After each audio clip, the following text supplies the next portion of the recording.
There is a kind of person who is everywhere and nowhere simultaneously. They have more connections than any human being in history, digital, professional, social, cultural, and they feel profoundly alone. They have more freedom than any previous generation to define themselves, to choose their identity, to curate who they present to the world, and they feel, often without being able to name why, utterly groundless. Viktor Frankl did not live to see social media, but he understood this person. He had watched the conditions that produced them forming throughout the 20th century, and he gave the underlying condition a name, the homeless mind. The concept is rooted in Frankl's analysis of what modernity has taken from human beings in the process of giving them so much. For most of human history, identity was not a project, it was an inheritance. You knew who you were because your community, your religion, your family, your place in a social structure told you.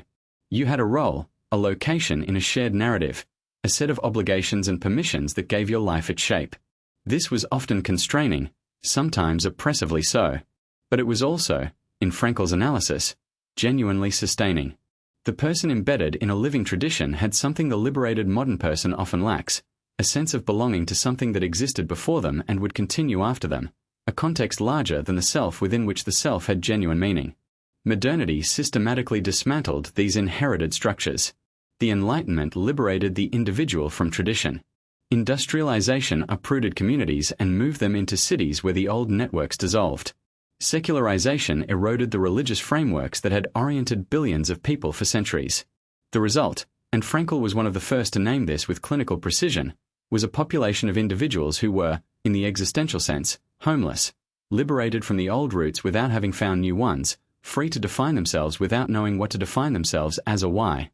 The existential vacuum, in this analysis, is partly a consequence of homelessness.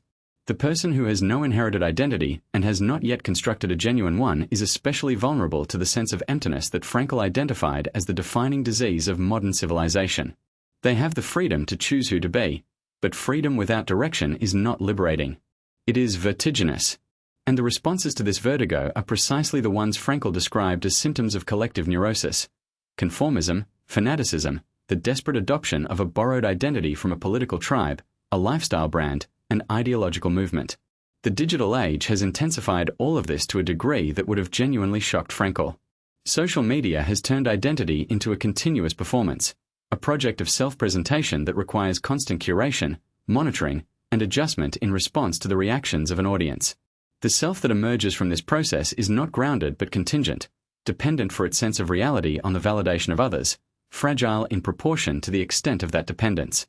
The person who defines themselves by their follow account, their aesthetic, their tribe's approved positions, has a self, but not a home. They have a performance, not a foundation. Frankl's answer to homelessness was not the restoration of the old traditions. He understood that history moved in one direction and that the old certainties could not be simply reinstated. His answer was the construction of genuine identity through the encounter with genuine meaning.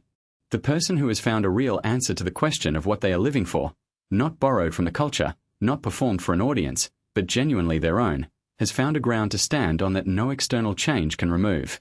This is what Frankl called the unconditional will to meaning, the commitment to a meaning that persists through changes in circumstance, through the loss of social validation, through the collapse of comfortable assumptions. Groundedness, in this understanding, is not a feeling of security.